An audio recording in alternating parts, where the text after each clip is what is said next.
Being women entrepreneurs means we get to make decisions every single day. Sometimes those tough decisions we face involve one or more unknowns, and we can't know in advance which alternative is going to be the best. This is especially true of the really big decisions like, should I start my own business? Should I step into the entrepreneurial world?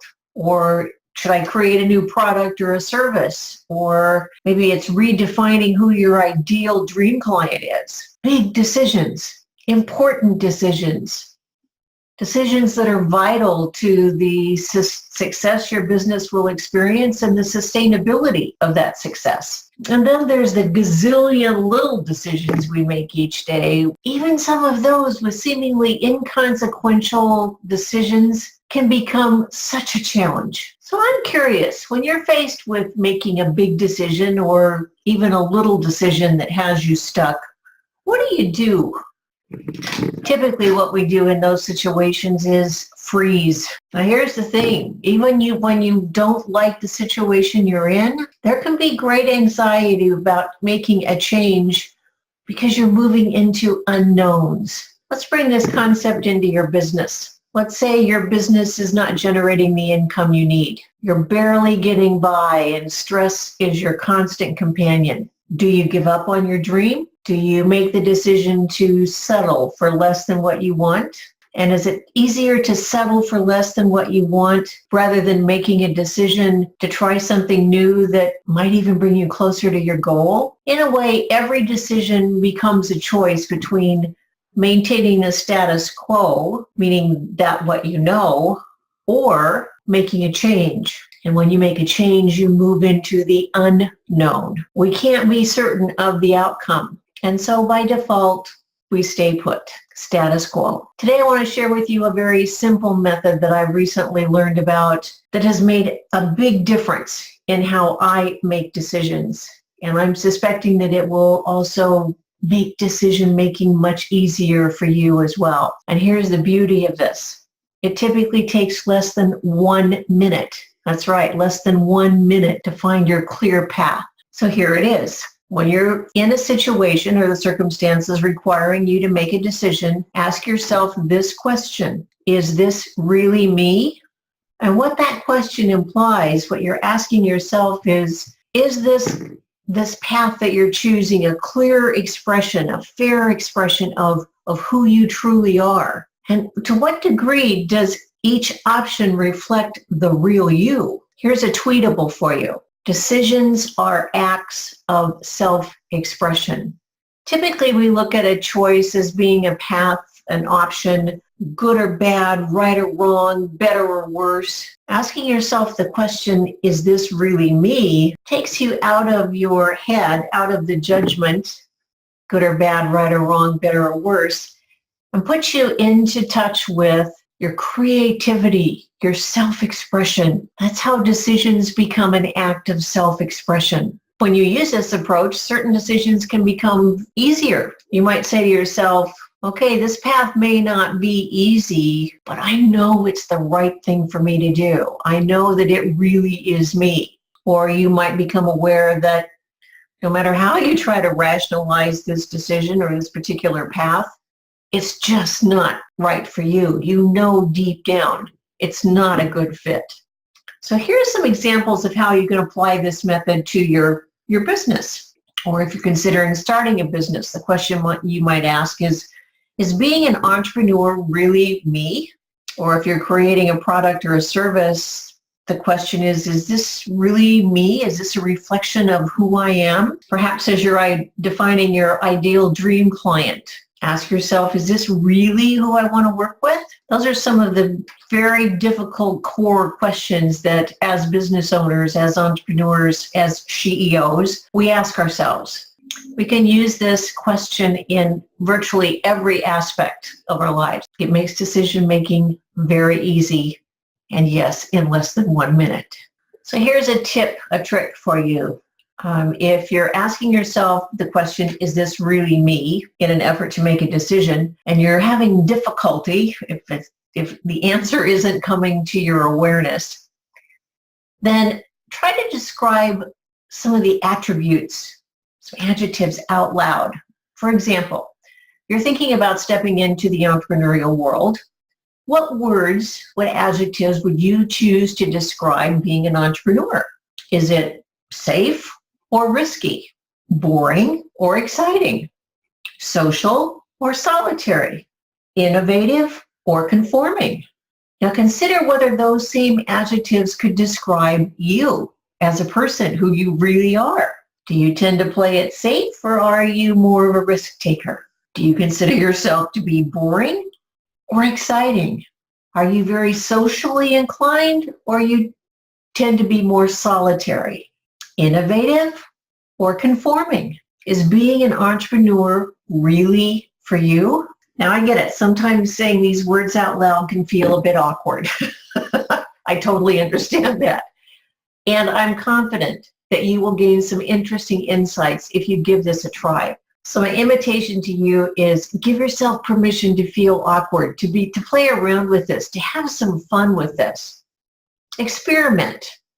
Give yourself permission to try something that you have not tried before to help you achieve the outcome, the results that you desire.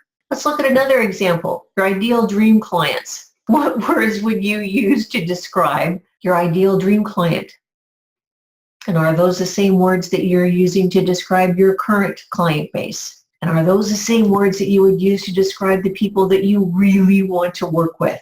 I'll share with you a personal example. I stepped into the entrepreneurial world 18 years ago. And since that time, I've made a multitude of decisions. Some of them right, some of them not so right. Big decisions, little decisions. Over the years, my business has evolved. It's gone through several reiterations, kind of reinventions, as I have evolved as a person, as a business owner, and as an entrepreneur. As I have refined my skill, my uniqueness, my business has changed to reflect that.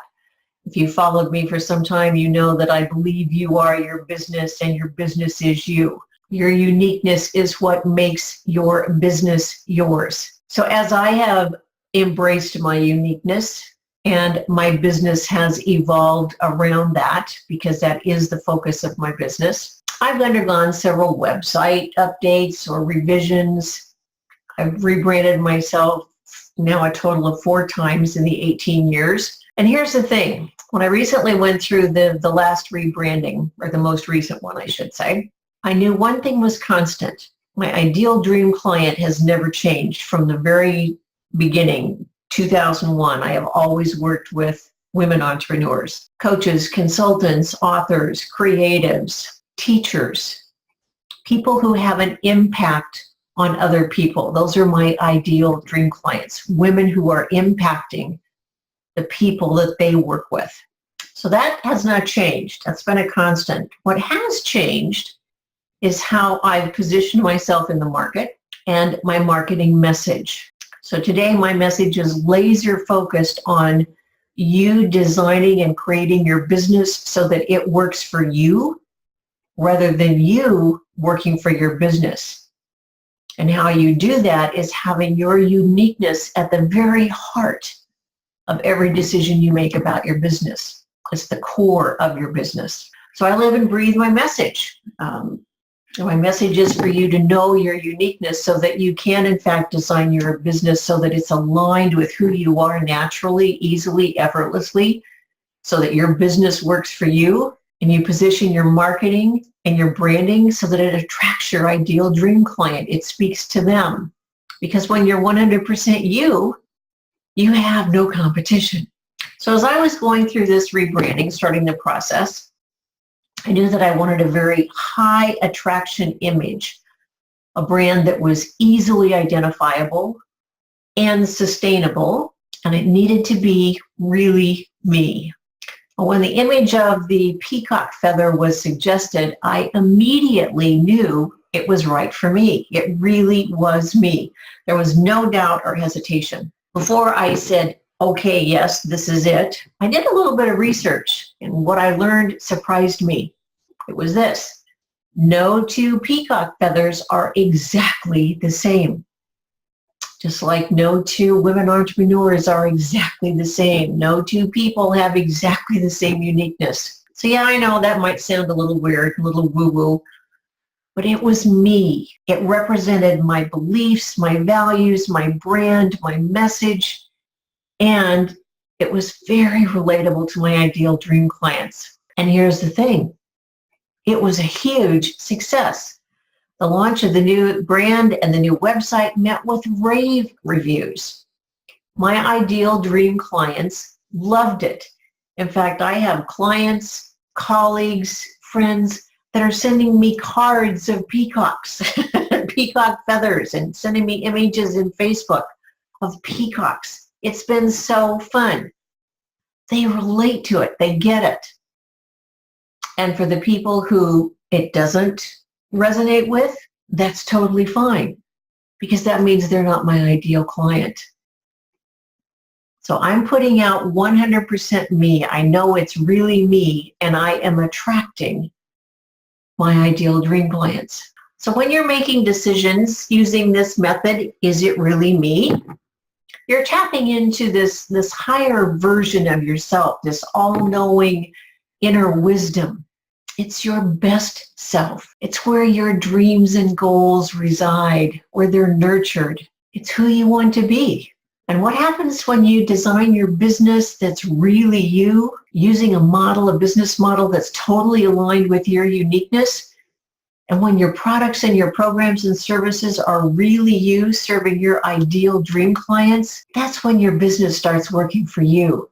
Every day you'll be more of who you are.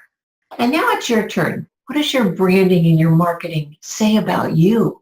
If you're unsure about something that I've talked about here today, then I invite you to please reach out and schedule a complimentary consultation with me.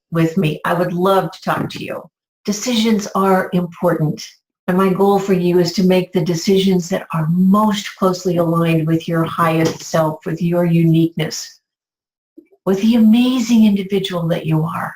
And if this has triggered some thoughts or questions, then please make comments below. I read each and every one of them and respond to as many as I possibly can. Now, as always, you'll find more great resources at susanbock.com. So hop on over there, SUSAN, B as in boy, OCK. And while you're there, be sure and download your copy of Attract More Clients Now checklist. Whether you're an emerging entrepreneur, you've been in business for a couple of years, or you're ready to up-level, so be sure and download your Attract More Clients Now checklist so that you have actionable steps that you can take right away to become more visible to your ideal dream clients and have that sustainable income that you dream of. Thanks for tuning in. Until next time, this is Susan Bock, your business success strategist.